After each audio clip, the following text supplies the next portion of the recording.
Lesson 30. Becoming whole. Loving yourself, loving others, and living from your center. There comes a moment in every soul's journey when you realize that the deepest work of life is not about success, not about achievement, not about recognition, not even about calling. It is about becoming whole. Whole in how you see yourself. Whole in how you relate to others.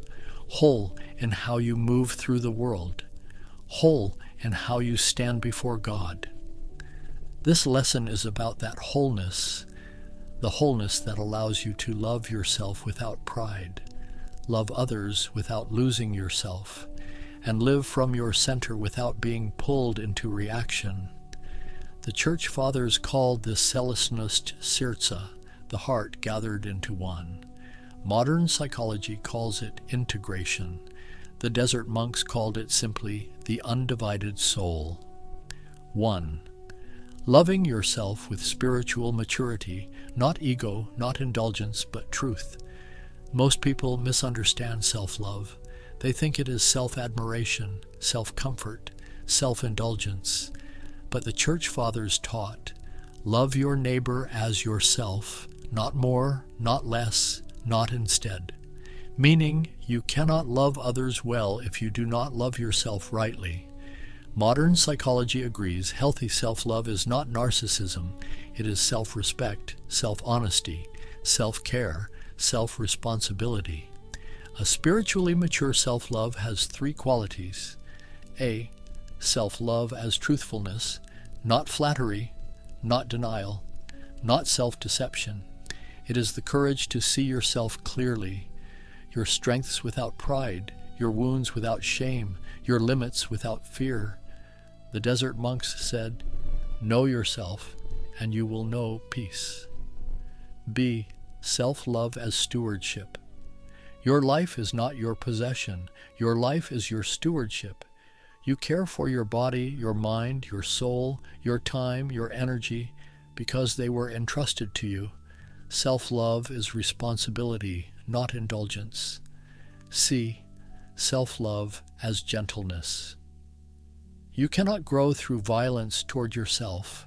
You grow through gentleness. Modern psychology calls this self-compassion, the ability to treat yourself the way you would treat someone you love. This is the foundation of wholeness. 2. Building deep connections in a shallow world. We live in a world where relationships have become thin, fast, convenient, disposable. People connect quickly and disconnect even faster, but the soul does not thrive in shallow connections. The soul needs depth, truth, presence, trust. The Church Fathers said, 2 souls meet in truth, not in words. Modern psychology calls this secure connection, a bond built on safety, honesty, and mutual respect. Deep relationships require 3 movements. A. Showing your real self, not your curated self. Depth begins where performance ends. You cannot build a deep connection with a mask. The desert monks taught, speak from your heart, not from your image. B. Choosing people who can hold your depth, not everyone can. Some people fear depth. Some people mock it. Some people run from it. A deep soul needs companions who can meet it at the same level. Modern psychology calls this relational compatibility, not similarity, but shared emotional capacity. C. Practicing presence, not intensity. Intensity burns fast. Presence builds slowly. Deep relationships grow through listening, honesty, consistency, patience, shared silence, shared truth. Depth is not dramatic. Depth is steady. 3. Living from your center, not from reaction, not from pressure, not from noise. Most people live from the outside in. They react to circumstances. They absorb emotions. They respond to pressure. They follow expectations. They chase approval. But the Church Fathers taught, the mature soul lives from the inside out. Modern psychology calls this self-leadership, the ability to act from your values, not your impulses. Living from your center has 3 dimensions. A. Inner clarity. You know what matters. You know what does not. You know what is yours. You know what is not. This clarity becomes your compass. B. Inner steadiness. You do not rush. You do not panic. You do not collapse. You respond from depth, not from fear. The desert monks called this hesychia, the stillness that guides action. C. Inner alignment. Your actions match your truth. Your words match your heart. Your choices match your values. This is integrity, not moral perfection, but inner unity. 4. The intersection of these 3 paths. Becoming whole. When you love yourself rightly, you stop seeking validation. When you build deep connections, you stop feeling alone.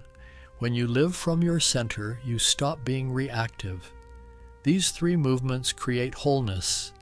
The Church Fathers described wholeness as the heart gathered into one. Modern psychology calls it integration. All parts of you working together, not against each other.